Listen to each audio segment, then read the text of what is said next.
Hello everyone.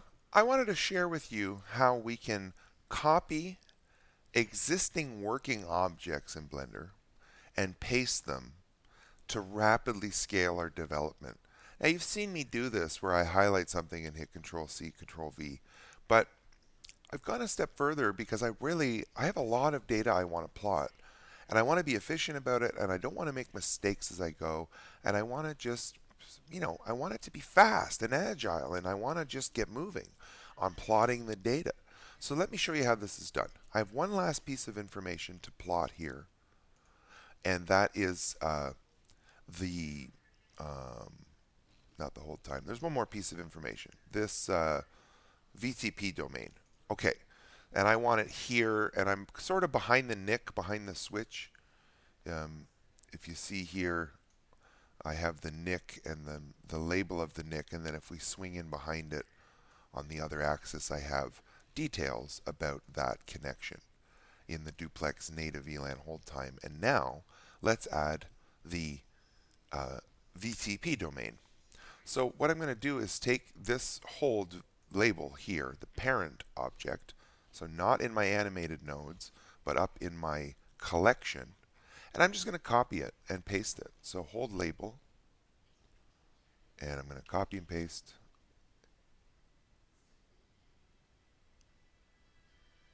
Do I have the right label here?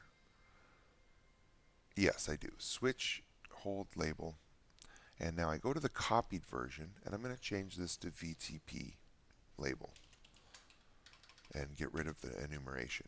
I'm going to hide this. I don't need that parent object anymore. And now here's where the fun and fast copy and paste comes in. So what I'm going to do is I'm going to copy an object instancer here, copy and paste, Control C, Control V, and I'm going to change this to the VTP label that we just created. We are going to connect that here to our instances, and then I'm going to make a new iterator for that, which is an object list. I'm going to call this switch NIC VTP labels, and then I'm going to connect it in here because you see now I have it available in my invoke subprogram. So I'm going to connect that here. Now this is where the real copy and paste comes in. I know I need the same repeatable things. So let's copy and paste. So what I'm going to do first is just slide things down because I want to make it easy to connect things. So I'm just going to move those down here, and I'm just going to also recenter this just so it's close to that. There we go. Now the copy paste. I need my get list element, the convert to text, the text object output. I also need the object transform output, which has the object, which I've selected here, this path, and now the location path, the combined vector and the math. I'm going to hit Control C here, Control V, and now I have the full tree that I need, right? That's 2, 4, 6 objects I don't have to mess with. I'm going to now increment the index by 1. I'm going to connect the math node here to the math node here. I'm going to connect my object to my object and my data into the index. Now there's VTP domain.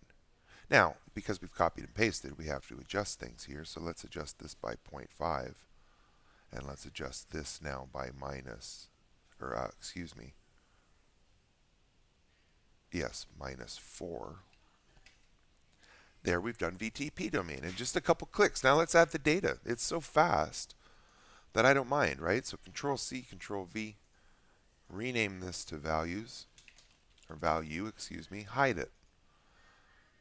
Go ahead and make an iteration, an instance of that new label. So this is now values. Connect in the value to the value. Right, now we need to iterate it. So we're going to make an object list here. I'm going to take the name from here and make that values. And now we have it here, values.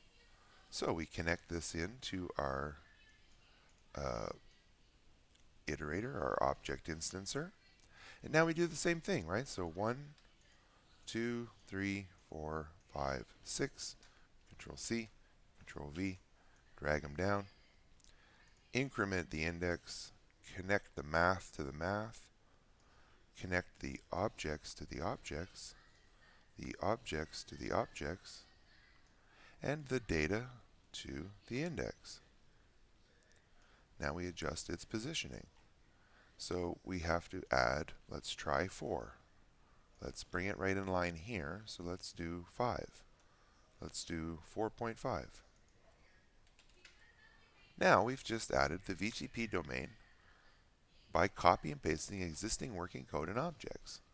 And that, everyone watching, ladies and gentlemen, is the last piece of information for the switch stacks.